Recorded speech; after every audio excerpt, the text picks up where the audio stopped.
कि 7 तरह के स्वप्न होते हैं और कौन सा स्वप्न सिद्ध होता है, कौन सा स्वप्न सही होता है और स्वप्न को किसको बताना चाहिए और किस मुहूर्त का स्वप्न कैसा सिद्ध होता है। उसी तरह ब्रह्म विवर्त पुराण के अंतर्गत श्री कृष्ण जन्म खंड के अंतर्गत 77वें अध्याय में 32वें नंबर श्लोक पर लिख दिया श्री वेद व्यास जी महाराज कि अगर तुम सोए और सोते से ही अगर स्वप्न आ गया वो स्वप्न मान्य नहीं। रात्रि को सोए, रात के समय मध्याह्न में स्वप्न आ गया मान्य होगा, पर वो तुम्हें याद नहीं है, स्मरण नहीं है तब।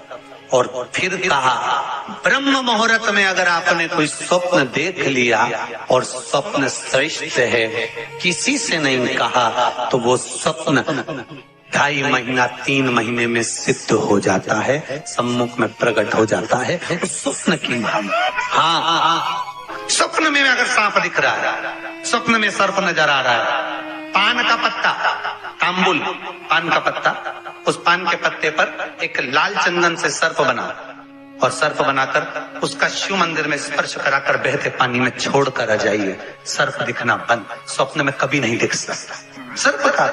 आज भी नियम है, शिव जी की बारात निकली थी, सामने से अर्थी आई थी, तब शंकर की बारात निकली थी। हिंदू धर्म की रीति है, आज भी आप कोई अच्छा काम करने जा रहे हो, सामने से अगर मुर्दा आता दिख जाए, अर्थी आती दिख जाए, समझ लेना तुम्हारा काम सफल हो जाएगा, तुम्हारा कार्य सफल हो जाएगा।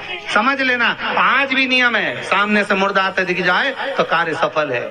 दिन में देखा हुआ स्वप्न कभी सिद्ध नहीं होता। स्वप्न में किसी मरे हुए व्यक्ति को देख लो, समझ लो कि आज कोई अच्छा काम होने वाला है। किसी अपने व्यक्ति को मरा हुआ देख लिया, समझ लेना उम्र बढ़ गई।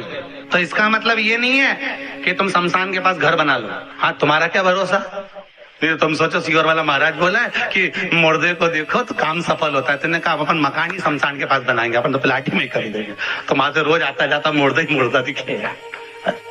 इनका क्या भरोसा। किसी एक भक्त ने एक प्रश्न लिखकर भेजा था कि हमारे स्वप्न में शंकर जी का शिवलिंग दिखता है तो कैसा होता। हमने कहा इतनी सी बात के लिए तो आपको प्रश्न करने की जरूरत ही नहीं, पुराण को देख लीजिए, ब्रह्मवेत्ता पुराण उठाइए और उसका श्री कृष्ण जन्म खंड निकाल लीजिए, उसका 77वां अध्याय निकाल लीजिए, 77वें अध्याय का 32वां श्लोक निकाल लीजिए।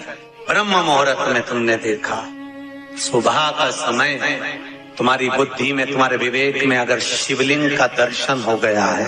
जिस बच्चे ने प्रश्न करा है, अगर वो कथा सुन रहा हो, वो कह रहा था कि हमारे गांव में लाइट नहीं रहती तो टीवी नहीं चलती, इसलिए मोबाइल पे सुनते हैं। तो मोबाइल पे अगर सुन रहे हो बेटा तो ध्यान करना कि अगर ब्रह्म मुहूर्त में शिवलिंग का दर्शन किया है तो जिस कार्य में आगे बढ़ोगे उस कार्य में तुमको मात्र 3 महीने में सफलता प्राप्त हो जाएगी। अगर शिवलिंग का दर्शन मात्र चाहे स्वप्न में हो चाहे हकीकत में हो, जीवन की सफलता देता है, वो सफलता प्रदान करता है। शिवलिंग का दर्शन अगर आप स्वप्न में भी कर रहे हो, शिवलिंग का दर्शन आप अगर हकीकत में भी कर रहे हो, वो आपको फल देगा। नाग नागिन का जोड़ा ही ऐसा होता है, पति जाए तो पत्नी बदला लेती है, पत्नी जाए तो पति बदला लेता है।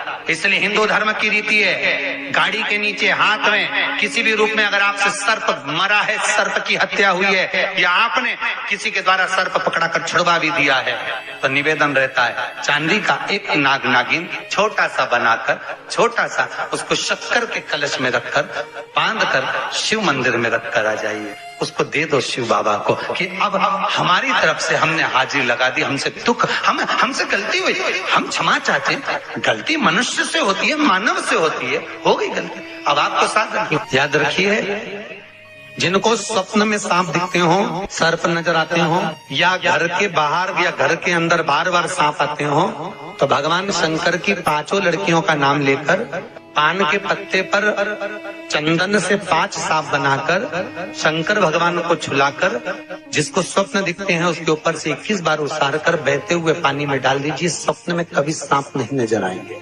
जिनको रात में नींद नहीं आती हो, टेबलेट खाकर सोना पड़ता हो, रात भर नींद नहीं आ रही हो, कुछ मत करो, सोने के पहले भगवान शंकर की 5 लड़कियों का नाम 11-11 बार ले लो पलंग पर जैसी पड़ो वैसी 11-11 बार नाम ले लो, आपको टेबलेट खाने की जरूरत नहीं पड़ेगी। ऐसी नींद आएगी कि सुबह 6 बजे भी उठना बड़ी मुश्किल से उठो।